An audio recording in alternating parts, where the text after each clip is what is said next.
Day 8. Hard to believe it's been a week since we started walking. I still feel the emptiness of not having Brenda on the walk, but I know she's in good hands back home. The walk heading out of town greeted us with many stone walls. This is the type of walk I like. You are literally walking along people's backyards, seeing their gardens, farm animals, and it's the age of these structures I really enjoy. Personally, I find the walks into the forest the most relaxing for me. It gives me time to quiet the mind and reflect. Many things in life can suddenly come up in your thoughts, out of the blue, and I found myself reflecting on my own mortality today. I often wonder, what is next for me? We had a bit of a climb today and came to an old iron cross at the high point. Then the descent started. We experienced a mix of small villages and forest trails before heading back to the ocean.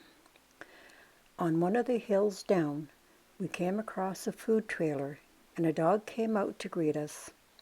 We stopped for coffee and pastry, and when we left, the cat also wanted its share of pets.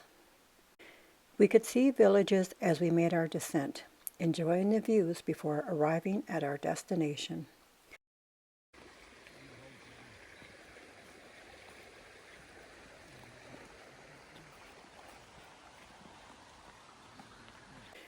We stopped for lunch before checking in and had our usual congratulations beer. Cheryl joined us later and we had the opportunity to see the celebrations going on in town.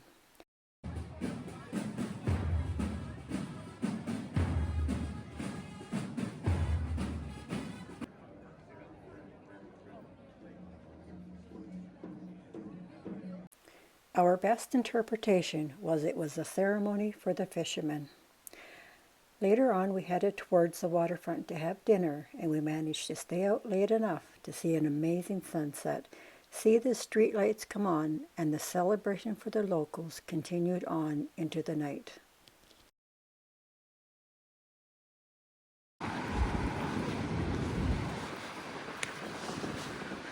This is our walkout this morning. Day 9. Today we will be making our way to the border and making our way into Spain, leaving Portugal behind. It was a shorter day today with light rain at the beginning, but still an enjoyable walk. I find the fog and mist can bring its own beauty. We had our first goats out on the road today as well.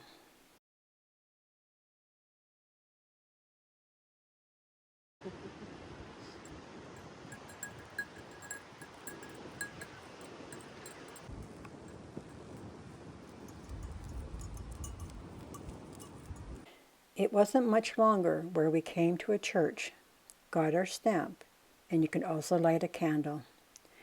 We were seeing more and more churches with the little electric candles versus the real candles. Barb would stop and light her candle. I lit a few, but not at this church. We stopped for our morning coffee, but had orange juice and pastry, and then continued on our way. We walked along the ocean, and then we were on the trail, but it turned out to be the shortcut by accident. We passed the campground, and then we came to the water and thought to ourselves, this can't be it. And sure enough, the couple was operating a water taxi. We took the water taxi, and before we knew it, we were on the beach in Spain. This shortcut probably saved us 3 kilometers.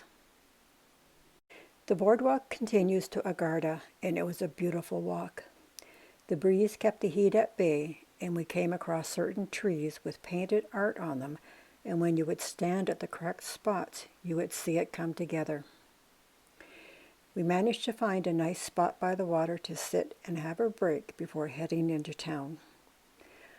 Once we made our way to town, we did find a nice restaurant that had a full menu of seafood, and Cheryl came down to have lunch with us. I managed to have ham croquettes and French fries. Later in the evening, we came back down to the waterfront for dinner. We had a gin and tonic for Brenda, as she has had her surgery done back in Canada. Salute, Brenda.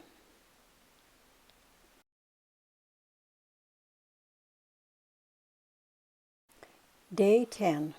We started the day off trying to find a place open for breakfast.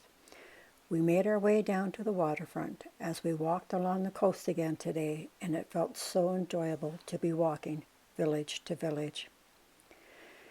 We were finding small churches to go in and get our stamp, and also light a candle.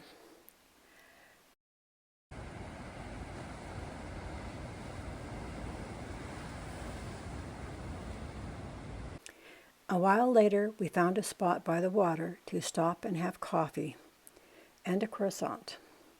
One thing for sure is the beauty of this walk, whether it's in Portugal or Spain, is breathtaking.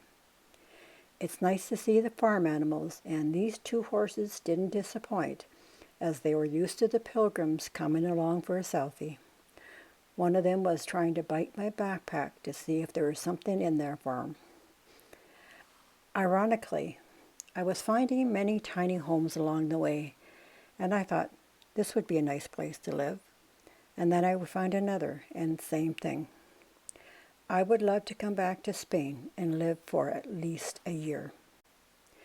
When I crossed over from Portugal to Spain, I noticed and felt a different vibe.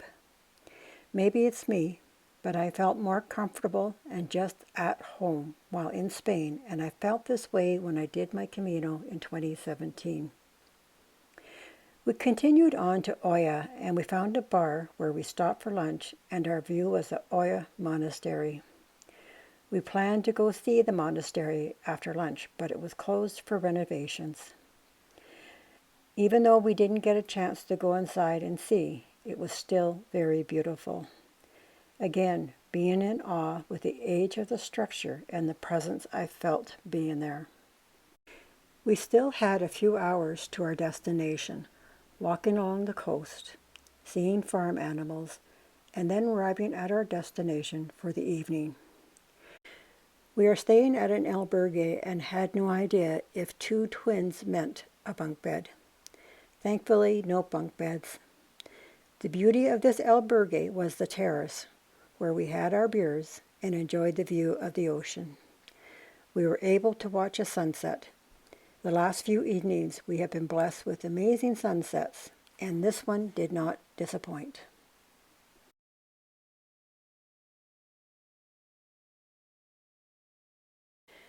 Day 11. I started to get the signs of a cold last night, and I wasn't sure if it was allergies or an actual cold, as I was still feeling good.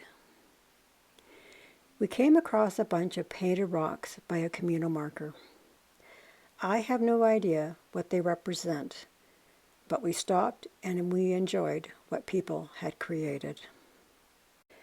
The weather was great for the start of our walk, and I do enjoy walking along the country roads, through the villages, and seeing the animals along the way. The breeze made the walk along the ocean ideal, because when that sun comes up and that light switch comes on, Mother Nature graces us with instant heat. There is a split in the trail heading to Remelusa. You can take the coastal route or the mountain route. With Barb's knee, we took the coastal route. Before long, the trail takes us to the highway, which is not one of my favorite walks, as you have to be careful and it's hot. We found spots to stop and have a break scarce, and often we sat on cement guardrails. We did manage to find a place for lunch by the lighthouse. We had a Spanish omelet, and it was the best Spanish omelet I've tasted on 2 Caminos along with our beer. My cold is getting worse, and now I'm feeling it. We walked another 5K and got to Rocamar, if I'm saying that right, before I had to call it. Once we arrived at our destination, I headed down to the pharmacy, had dinner, and then went to bed. I felt better in the morning, but I could barely talk. Thankfully, tomorrow is a rest day.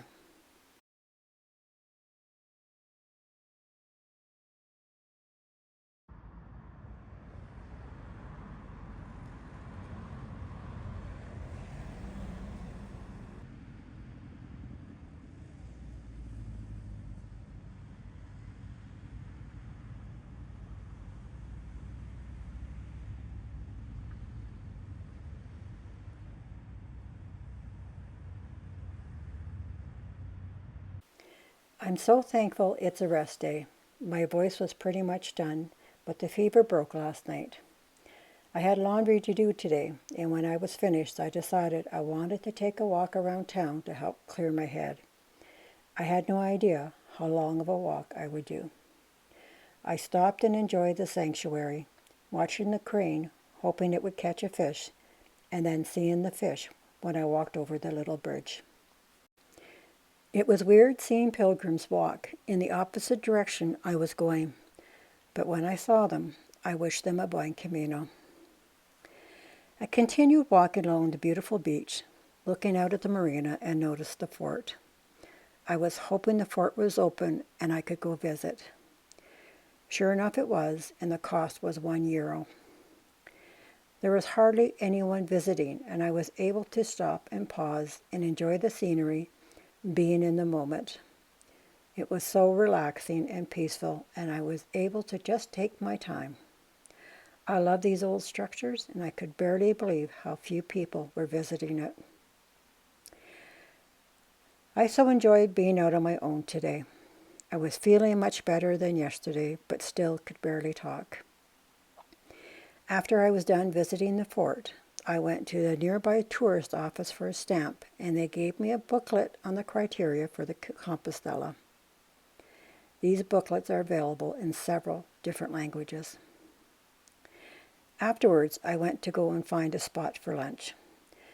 I decided to get off the main road and head down some lanes to see what was open. I found a nice little place, had my Spanish omelet and beer. I took a moment to add some notes to my Camino journal, and then I started making my way back to the hotel. I stopped in at a few souvenir shops and was walking along when I ran into Barb and Cheryl. Once back at the hotel, I stopped in at the lounge area to have a beer, and then later Barb joined me and we had a gin and tonic. Day 14. The day started off with a light rain, and we had to make our way down to the water to find the Camino trail. Shortly afterwards, we started walking uphill, uphill, uphill. I believe we walked about 1.5 to 2 hours walking uphill to get out of Vigo. Once we reached the peak, we had a mix of villages and some forest paths. Looking out at the villages below, we could also see the oyster farms. The views are amazing, and seeing everyone's gardens reminded me of when I had my own garden. As the day moved along, I met a group of 4 ladies from Ireland. I talked for a bit, and they were part of a larger group of friends who were all walking in memory of a dear friend they lost. This friend used to come to Portugal and Spain and walk a Camino every year, and this was their way of honoring her. There is a definite increase of pilgrims since we left Vigo, as we are now in the last 100-kilometer range that is needed to get to Compostela in Santiago. Often people will come just to walk the last 100 kilometers. As we are on the lookout for a place to stop and have a break, we came across a sign on the road that said, "Coffee Bar." 5 meters ahead. Deja vu, it's my 2017 Camino all over again. If you know, you know. It's a very busy place, and it took us over half an hour to get our coffee. While we stood in line, I had Barb go sit and get a table for us, and I waited in line. It seemed like this break took us forever, and we finally got back to walking. We continued on to our stop for the night, stopped and had lunch at a vegetarian restaurant, and later in the evening we went for dinner, found a place in the square to sit and have a burger. There was a running competition going on, so we joined the locals and watched for a bit. So stay tuned for week 3 as we make our way to Santiago.